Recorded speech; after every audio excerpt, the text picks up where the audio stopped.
Labubu Labubu Labubu. ഇപ്പൊ എവിടെ നോക്കിയാലും ഇത് തന്നെ കേട്ടോ കേൾക്കാനുള്ളത്. ദുബായിൽ ഇത് വാങ്ങിക്കുന്ന ഒരു ക്യൂ ആണ് കേട്ടോ ഈ കാണുന്നത്. അപ്പൊ ഇതെന്താന്ന് അറിയാത്തവർക്ക് വേണ്ടിയിട്ട് ആക്ച്വലി ഇത് മോൺസ്റ്റേഴ്സ് എന്ന് പറയുന്ന സീരീസിലുള്ള ഒരു ക്യാരക്ടറാണ് കേട്ടോ. അപ്പൊ അതിന്റെ ഒരു പ്ലസ് ടോയ് ഉണ്ടാക്കിയതാണ് സംഭവം.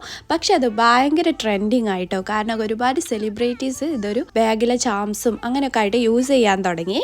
ഇത് കാണുമ്പോൾ ഭയങ്കര പേടിപ്പെടുത്തുന്നതാണെങ്കിലും ആളൊരു കൈൻഡ് ഹേർട്ടഡ് ആണ്, പിന്നെ ഫീമെയിലും ആണ് കേട്ടോ. ഈ ടോയ് ഫസ്റ്റ് ഇറക്കിയിട്ടുള്ളത് പോപ്മാർട്ട് എന്ന് പറഞ്ഞൊരു കമ്പനിയാണ് കേട്ടോ. പിന്നെ ഇതിന്റെ ഒരു ഇൻട്രസ്റ്റിംഗ് എന്താന്ന് വെച്ചാൽ ഇതിനൊരു മിസ്റ്ററി ഉണ്ട് കേട്ടോ. ഒരുപാട് കളേഴ്സ് അവൈലബിൾ ആണ്.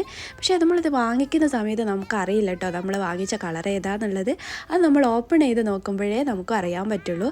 പിന്നെ അതുപോലെ തന്നെ ഇതിന് ഒരുപാട് എക്സ്പ്രഷൻസ് ഉണ്ട് കേട്ടോ. ഓരോ എക്സ്പ്രഷൻസിനും ഓരോ പേരും കാര്യങ്ങളും ഒക്കെ ഉണ്ട്. അപ്പോൾ നമ്മളിത് വാങ്ങി ഓപ്പൺ ചെയ്യുമ്പോൾ മാത്രമാണ് ഇത് മനസ്സിലാവുക കേട്ടോ. അപ്പോൾ ഞാനിത് അതുപോലൊരു പ്ലസ് ടോയ് നമ്മുടെ സ്ക്വിഷി ടൈപ്പിലാണ് ചെയ്തെടുത്തിട്ടുള്ളത്. അപ്പോൾ ലബൂബുവിനെ കുറിച്ച് കേട്ടവരൊന്ന് കമൻറ്റ് ചെയ്യൂ കേട്ടോ. താങ്ക്